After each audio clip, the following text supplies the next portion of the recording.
पुसद नगर परिषदेच्या नगराध्यक्षपदाच्या निवडणुकीत ऐतिहासिक विजय मिळविल्यानंतर सौ मोहिनी इंद्रनील नाईक यांनी आज उत्साहपूर्ण वातावरणात नगराध्यक्षपदाचा पदभार स्वीकारला।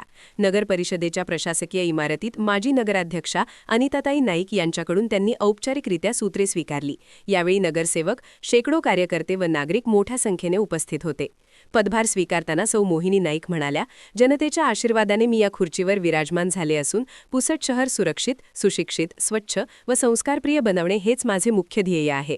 संविधान व श्रीमद भागवत गीतेच्या साक्षीने नगराध्यक्षपदाची शपथ घेतल्याचे त्यांनी स्पष्ट केले आणि त्याच तत्वांवर आधारित पारदर्शक व लोकाभिमुख कारभार केला जाईल असा विश्वास व्यक्त केला।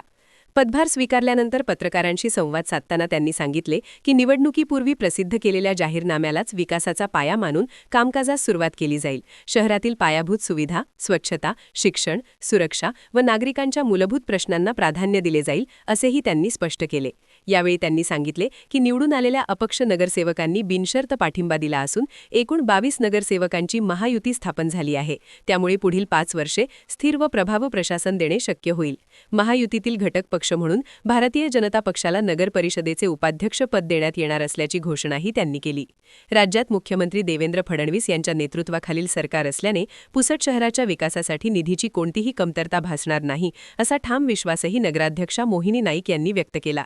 Bureau report, raw Bharat. स्वच्छ, सुंदर, सुशिक्षित, सुरक्षित आणि सुसंस्कृत घडवायचं आहे आणि आज पदग्रहणचा माझा पहिला दिवस, आज पदग्रहण घेतलाय आम्ही।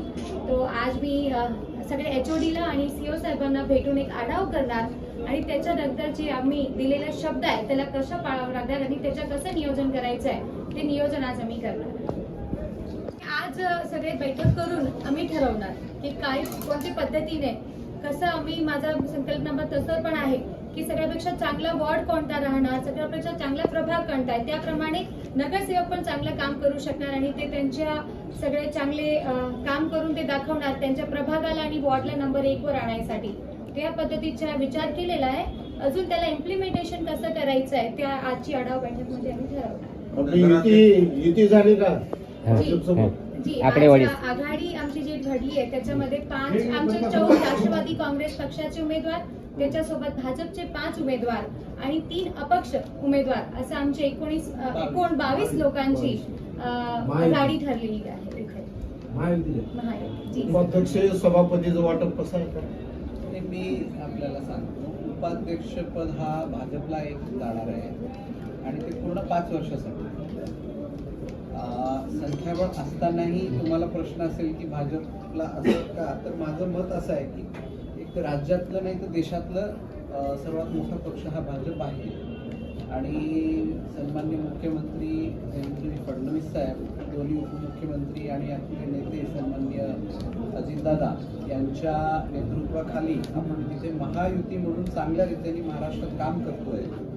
म्हणून माझं मत असं होतं की जर भाजपला घेतलं तर या नगरपालिकेला स्टेबिलिटी मिळेल, म्हणजे स्थिर राहील, 5 वर्ष चांगलं काम करता येईल तिथे आणि सत्तेचा वाटा हा त्यांना याच्यासाठी देण्यात आला की स्टेबिलिटी आणि काम करताना कुठलीही अडचण न व्हायला पाहिजे। कारण की क्लॅश ऑफ इंटरेस्ट जेव्हा म्हणतो आपण, क्लॅश ऑफ इंटरेस्ट हा एका मतावर किंवा एका विषयावर न झाला पाहिजे। म्हणून सोबत BJP असले तर आपल्याला बळच मिळणार आहे।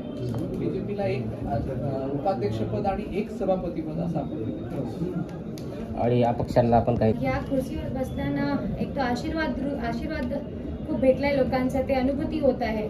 जनताच्या आशीर्वादाने या खुर्चीवर बसू शकली आहे आणि माननीय आदरणीय आमचे सगळ्यांचे लोकनेते मनोहरराव नाईक साहेबांचा आशीर्वाद घेऊन इथे आली आणि माझं भाग्य आहे की माझे सासूनेच या खुर्चीचा पदभार मला दिलेला आहे आणि इथे बसून मला एवढं वाटत आहे की या येणारे 5 वर्ष खूप जबाबदारीने काम करावं लागणार आणि पुसदला कसं स्वच्छ, सुंदर, सुशिक्षित, सुरक्षित आणि सुसंस्कृत घडवायचं आहे याची संकल्पना ठेवून इथे बसलेली या खुर्चीवर आणि नक्कीच या शब्दाला पार पाडणार आणि पुसदला खूप चांगला विकास करणार। आपण लगातार महिला नगराध्यक्ष म्हणून महिलांसाठी काही विशेष योजना कार्यान्वित किंवा विशेष काही आपण योजना आखल्या आहेत का? नक्की आम्ही महिलांसाठी बचत गटामार्फत आणि वेगवेगळे उद्योग कसं घडवता येईल त्याच्या विषयावर आम्ही नक्की काळजी करून कसं त्या महिलांना पदभार देता येईल त्या विषयावर आम्ही नक्की काम करणार।